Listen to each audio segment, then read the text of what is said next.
thought about where you were going in life? Or have you always just done what life was expected? I'd like to share a little story about happened about 5 decades ago. A young girl that was born and orphaned.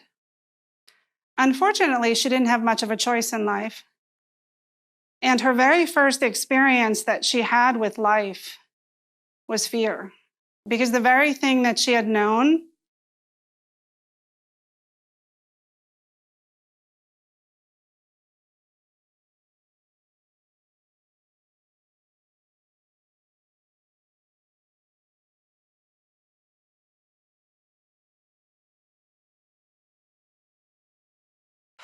was taken away from her.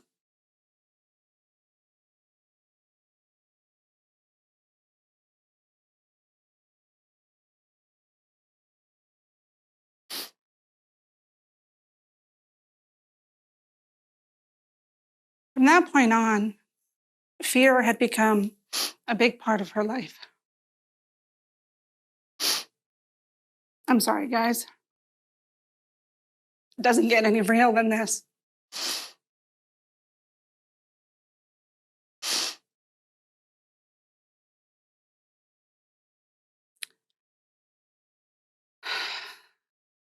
So her first experience with life was fear and being taken away from her mother. From that point on, all throughout her childhood and into adulthood, she had to find coping mechanisms to get through the fear that she constantly felt. As a young child, there was never an identity of where she belonged.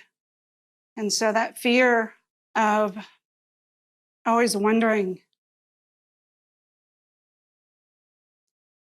where she would fit in, what would become of her, would she be left alone again? It became the very thing that drove her. And in driving her, she created this habit. And the habit was that she always had to push through things in life, especially if she was going to become anything or do anything. It was, just had to kind of push through it. And while you're pushing through that habit, you don't realize all of the things that are important to you that you're leaving behind, but you're doing what you have to take care of yourself. She was blessed to be adopted at infancy and into an amazing family. In fact, one of the greatest gifts that family probably gave her was that unconditional love. But it would never seem to be enough. There was always an empty hole in her heart, and always fear driving her. So over time, she did everything that was expected of her, which, most people do. You think about, you go through school. Well, going through school. If you really want to know, she used to hide up on the stairwell so she didn't have to go to school, so she didn't have to deal with people. It was easier to avoid situations and have to deal with them. And so her father would actually drag her to school when she was a child. Again, pushing through all of these different things and the habits that she created, that habit was just pushed through whatever the fear may be. Doing what was expected, you worked for the family business, or she worked for the family business, and, she was expected to, marry a good man and buy a house and finish school, maybe not all in that order, but have some children and, live the American dream, right? That's what it's all about. Well, while she was busy doing all of that, she was also busy holding a lot of balls in the air. She became a successful businesswoman in the process of not only being a successful entrepreneur, but sat on a lot of different community engagements, business development teams, economic development, boards, and so forth that kept her busy. And then she had 4 children. Her and her husband had 4 children together.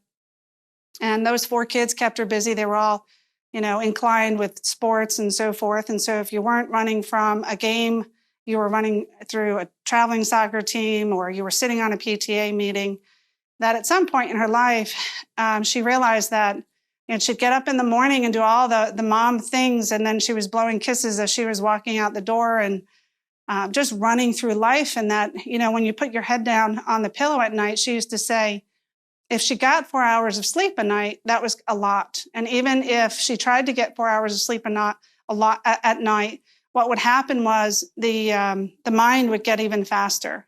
And so even though she may have had her head on the pillow, sleeping was totally overrated. She would have to get up in the evening and write things down, because if she didn't, then she didn't get any sleep at night. And so if you want to talk about insomnia, it was pretty hefty. And there were all of these warning signs. People would always say to her, hey, don't you think it's about time you slowed down? Don't you think it's about time you had a vacation? Don't you think you just, take some time for yourself and relax? But as usual, the pattern and habit of dealing with the fear and pushing through it was that, if she stopped now, then she'd have to deal with whatever was going on inside of herself. And that would have been worse. So kept herself pretty busy. That one day, that busy, crazy, expected life that she had been living and doing for a lot of people, mind you. She cared for a lot of people, had a lot of people that, counted on her to take care of things, landed her in a very cold and bright room. And before long, she realized that she was having a heart catheterization. And so everything had come to a screeching halt. Now, thank the good Lord that it wasn't anything as serious as some of the other people that I know that have had some traumatic events in their life. But this sassy young girl from New Jersey, mind you, that had learned to push through everything and had learned to, know the right people, knew how to get things done, who to call, stuff like that. Sitting there on the table waiting for the doctor to come in the room to let them know, what the problem was. If that wasn't enough stress, I don't know what was. But, you hear the footsteps start to come into the room. And the doctor always says, right, I'm sure you can all relate, I have good news and I have bad news. Well, the good news was that there was nothing wrong with your heart. And the bad news, well, you just got to hang on for a few minutes. You see, like many people in life that I hear so often, a dear friend of mine, Terry, she had had a problem with her shoulder for a great length of time. She had gone through all the different tests, blood work, x-rays, CAT scan, and all too often you hear people say that can't find anything wrong with you. And so, just like this infant, if I fail to mention, her name was Baby Williams. Just like this infant, into adulthood, she was told that there was nothing wrong with her heart. Well, you can't tell her that something didn't happen. She knows for sure that something happened. She felt like she had 1,000-pound bricks on her chest. She felt like she couldn't breathe. She felt like, everything was stopping. You can't catch your breath. You can't tell me that, she wasn't experiencing something like that. Well, if you haven't figured it out already, that she or Baby Williams that had that experience was me. And all too often, I hear on a daily basis that people just don't understand why they're having so many health issues.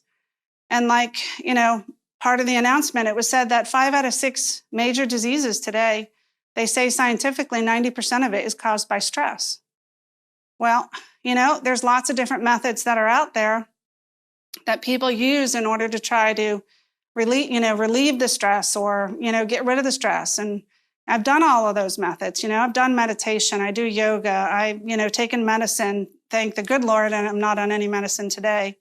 And I've seen a therapist as a young child. And, those are all really great things. And whatever works for you, works for you. But, from this process that happened, there was a miracle that changed things for me.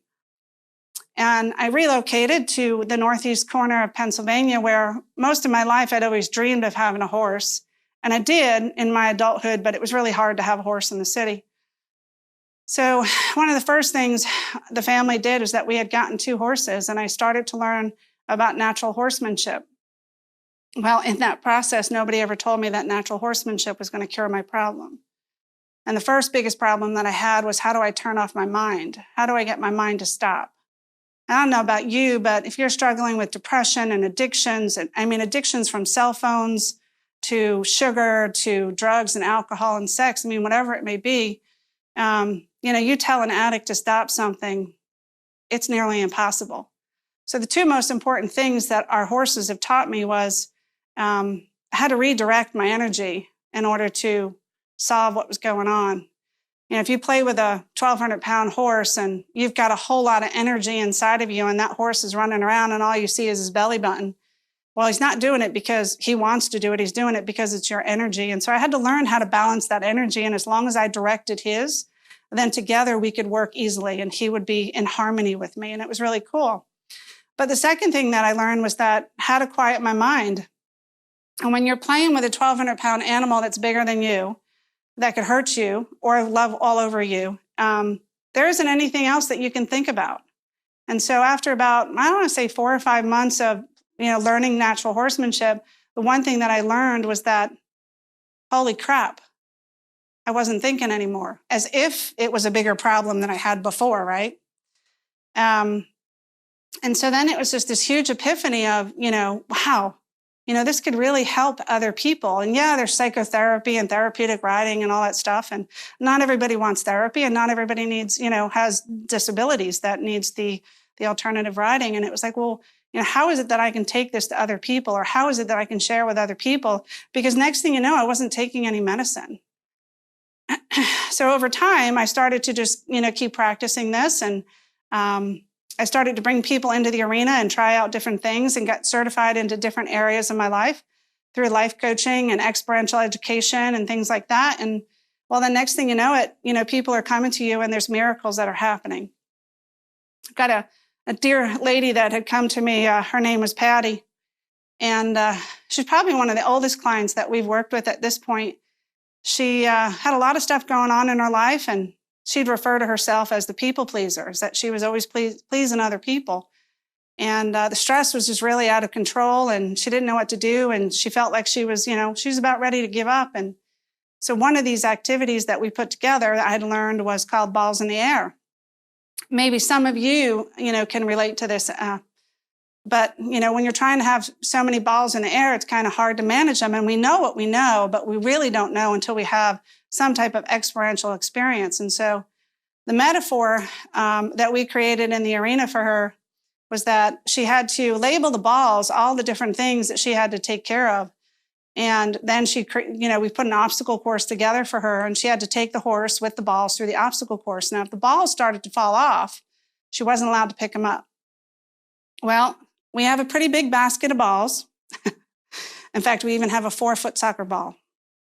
And you'll be amazed at how people label what balls. But this lady labeled a whole bunch of balls. And then, of course, she tried to pick them all up and carry them with her. So the first epiphany was, well, no wonder why I can't do this. As often, right, or as everyone usually does, we push through it. And so she goes out and she does the activity and she takes the horse through the obstacle course. And next thing you know, she's left with one ball. And that one ball was the most important thing to her. And on it, it said, care for her husband. She was entering her elderly years of life and her husband was failing. And she had all of these things that she had to take care of when she realized that the most important thing that she really needed to take care of was her husband. We all lose track of where we're going because we don't think about the direction that we're headed. And rather, we just get busy being busy. We get busy being professionally, just taking up tasks. We get busy just taking care of kids and getting through the daily life or competing with the Joneses or, just running the race of life. And it's really hard. There had to be a better way. I just couldn't do what I was doing before. So kept doing, what we call today, the methodology is known as equine assisted learning, or if you didn't know what equine meant, it's a Latin word for horse. And through that methodology, we create objective sessions that are metaphors for people to learn from and just heighten your awareness. The more you can be aware of what it is that you're doing and how you're acting and what your behaviors are and your attitudes are, the more consciously you can change how things are happening. Yeah, we know change is uncomfortable, but one of the techniques that we teach at the facility is about focusing forward. And so instead of worrying about change and thinking about the past or how painful it could be, if we don't have someplace that we're going to, then that makes that change even more difficult. And so what we help people do is to think about where they do want to go and what would life look like if they were able to change it. And so there's this inspiration that starts to come about that wasn't there before. I'll give you another example. On a professional level, we have people come in all the time, but this one particular activity, great guy, his name is Carl. He's an insurance broker, great book of business, started a couple of years ago, phenomenal team, good relationship person. He felt like he stalled out, and as soon as we stall out and we start to use up the resources of what we know how to do, that's a clear indication that we need some new knowledge in order to help us get us to the next level. And so Carl had come in and done some workshops with us, and this one particular activity we put together for him, it's called Driving for Success. And it's really cool, right? Sounds really simple. And so we create the obstacle course in the arena, and all he has to do is lead the horse from behind and take him through the obstacle course. Well, as always, right, I get the look of, you've got to be kidding me. Nope, that's all you got to do. And so they head off into the arena and they push through whatever's going on and they go to do the obstacle course. Well, there is no real right or wrong way to live a life, and there's no right or wrong way to do the activities that we put together for you. They're all meant there so that you can learn from them. So Carl went out to do the activity, and in the process of doing the activity, something happened. He found himself in the center of the arena, basically doing circles with the horse. And so the horse kind of kept leading him around and around in a circle. Well, when we came back in and we sat down and, we talked about what had happened, he's like, I don't know. I thought it would be so simple. I could just lead the horse through the course. He said, but I kept doing the circles. Well, my job is not to tell you what to do. I don't know if any of you have kids, but if you tell your kid what to do, they sure as hell don't do it. And so what I've learned in the work that I do is not about telling people what to do, but how do I help them to be the highest potential of themselves. And so I ask really good questions. And by asking really good questions, I pay attention to the different things that happen in the arena. If there's uniqueness or patterns or, something specific that shows up, it's not about what I see, but how can I help them to see what that means for them? And so because Carl had used the word circle, and, I'm sure many of you know what circling in life and doing the same thing over and over again. I had that for a while too. He realized that he had lost sight of where they were going. And so what the circle had meant for him was that they had gotten busy working harder and longer doing the same thing when they had exhausted the resources that they had. And they had lost sight of where they were going to collectively go as a team. And so when he went back to the office and had to sit down and tell him about this crazy opportunity that he had done in an arena with horses, the team got on board right away. They thought, yeah, let's do it. If this is the thing that's got us, unstuck, how do we pull our vision back together and get back on track again? Well, the beautiful thing is that next quarter, they doubled their book of business. So every day we have people that come into the arena because they're struggling with different situations, whether they're stuck, whether they, lack communication, whether they know they've got some bully issues, whether they're, manipulation, intimidation. Patterns and habits start at a really young age, and my stress started when I was first born. That very first step into life, that very first impression that I had was fear. And that fear I carried with me for a really long time. Now, I don't know about you, but stress you can never take away. It's just something that we all have to cope with. But if we can find better ways to cope with it, I believe that you have to get to the root of the problem. And through the different activities that we do at the arena, it's just that thing. It helps get to the root of the problem. So you can Band-Aid it with medicine. You can Band-Aid it with all these other things. But until you really start to work on yourself, and just, go inward as to why things are happening the way they're happening. I don't know about you, but every thought becomes an action. Every action becomes a reaction. So how you're reacting to life or acting in life, you're getting the reactions that you're creating. And everyone wants to change everybody else, but reality is it's much easier to change yourself than work on other people. Maybe you all like to share an activity with me. We just to help you get a clearer picture of, how your thoughts and actions and behaviors and attitude in your own life, if you can take this back to maybe something that's going on for you and it can help you, that's what I'd love today. Think of this big white board behind me. If you were in the arena with us, we'd put white PVC on the floor, on the sand. And that box, this big box, represents a company. It could represent family, business, whatever it may be. But for now, we're just going to say it represents a company. And we bring in one of our team members, right, our horses. In fact, one that's resonating for me right now, bubbling over, is Oreo. Oreo's not one of our 1,200-pound horses, but one of our 400-pound horses. And yes, she's black on both ends and white in the middle. She's really cute. But so we bring her into the arena and we say to you, okay, well, here's the activity. The box represents the company and the horse represents your future client or your future relationship that you want to have, whatever it may be. And all you have to do is get the horse into the box, right? Sounds pretty simple. Well, this particular gentleman that I can refer to, his name is Scott. He was a business banker. And he came in and, he was just frustrated with selling, and sales is really hard and gets really nervous about it. And, he's trying to make the best out of doing his sales business, being in banking. And he really loves banking, but it's just not working for him. There's all kinds of things that are happening, and this frustration that's building up inside of him, not his work, but it's affecting his relationship at home, and it's affecting his relationship with colleagues and so forth. So we said, okay, no problem. Come on in. Let's do the activity. So he did the activity and he got the horse in the box, and it was like, yes, I got the client. This is awesome.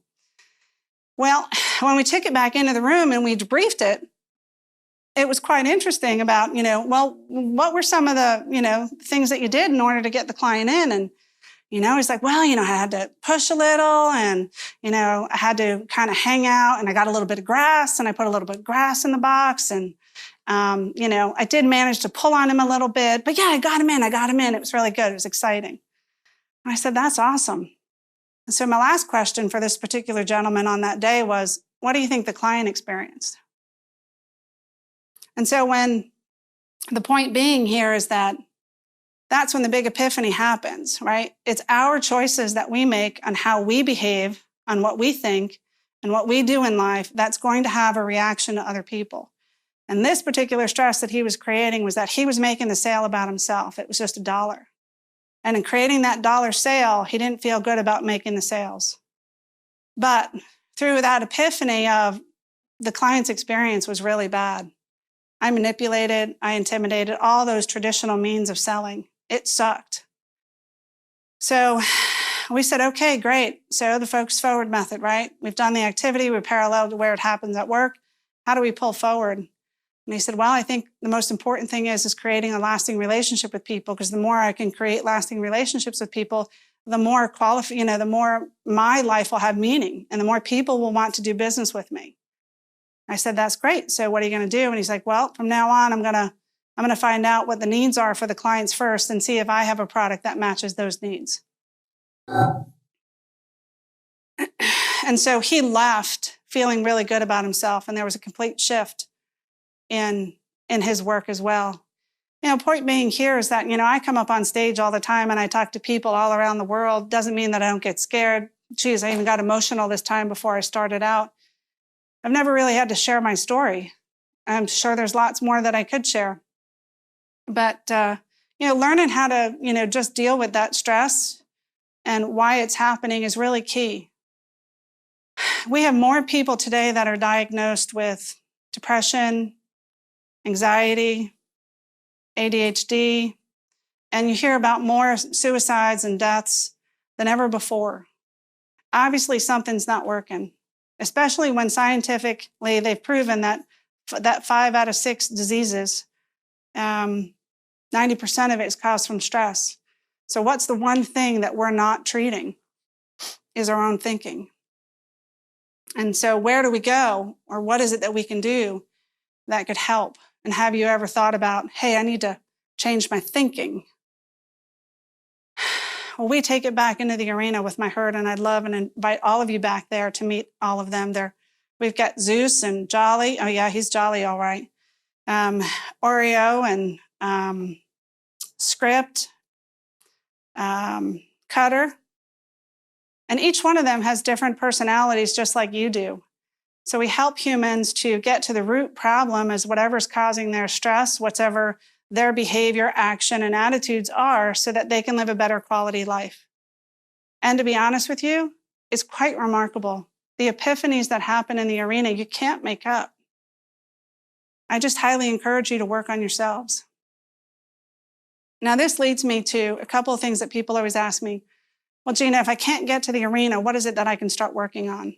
Well, we have 4 things that we always say.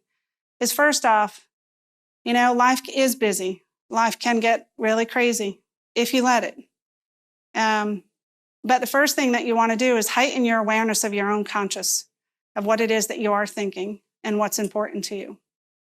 The second thing is that, what is your behavior or attitude behind it, right? And is it positive or negative? Is it uplifting or is it draining? If it's draining, then obviously it's not the world around you that has to change. It's your behavior or attitude that has to change. And so what is it that you have to think differently? What takes us to the next thing, which is about focusing on solution. Whatever the challenge is that you may be having in life, we all know what life experience has gotten us to where we are today. We all know the garbage that we brought with us. We know that we have resources, and that's the first thing that we'll do mentally, is that when there's a challenge, is we look back at, what is it that we know how to do, and that's what we try. And so I want to encourage you to stimulate the right side of the brain, which is what we do when we're in the arena. And what is it that you could do differently, right? What's the solution behind whatever it is that you're having a challenge with?